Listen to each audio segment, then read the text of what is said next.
Some Things About Tablets, or A. Rose by Any Other Name. Revised for the Basin, 2025. This blog thing is nearing 200 entries and most recently a couple readers, and I appreciate each of you more than you might know, but maybe less than I should because I'm not sure any of us is grateful enough for the folks who walk with us. Some have asked, what's the difference between seeking peace and joy and seeking happiness? Well, I'll get to that in a minute. I'll start by saying, even if I communicate it perfectly, Lowell, right? I will always defer to whatever definitions you choose. After all this thing we use, language is not an exact science, and just ask Pluto neither. Is science?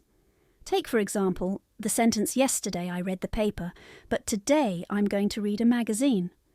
Okay, that's one example, however not the one I thought about first. That word is tablet. You see, very early each morning I get a little water or other moisture in my mouth and take a little bit of medicine, and it's called a tablet. Then there's this thing I'm writing on right now.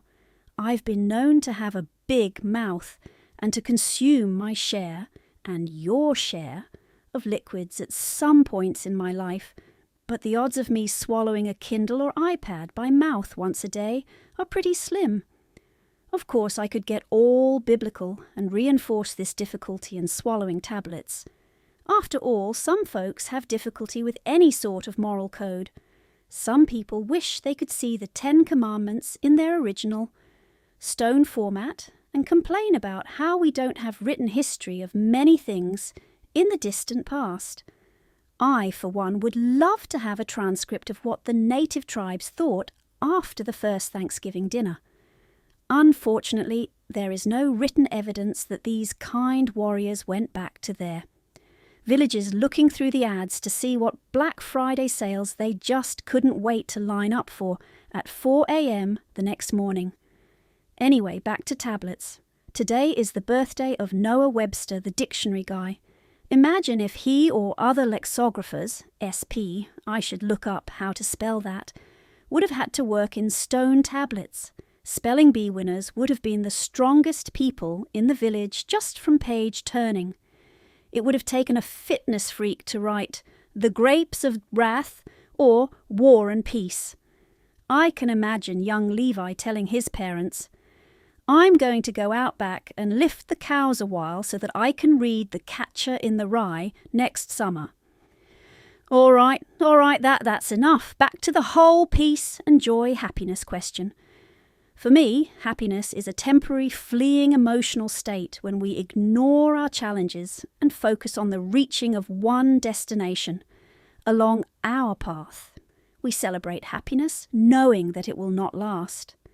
Don't get me wrong, happiness is great, and I wish all the happiness in the world for each of you. Peace, however, is a sense of being in the right place at the right time and doing your best with all the gifts you have or are growing. Peace is deeper than happy, and it requires things that happiness does not. Peace requires forgiveness and acceptance. Peace requires patience. Happiness for me does not require these things. Joy is not quite the same as happiness either. Joy is a look you can see in someone else's eyes. Joy is not a destination. It comes from not needing a map because you trust your compass. Happiness can be shared with others, but joy is an attitude you can impact others with, regardless of the outcome of happiness for yourself or others. I think happiness is on the spectrum of joy. Again, this is just my definition. I hope it makes some sense. That's about all I'm going to put on my tablet about this because my hammer and chisel need some repairs. Rock on.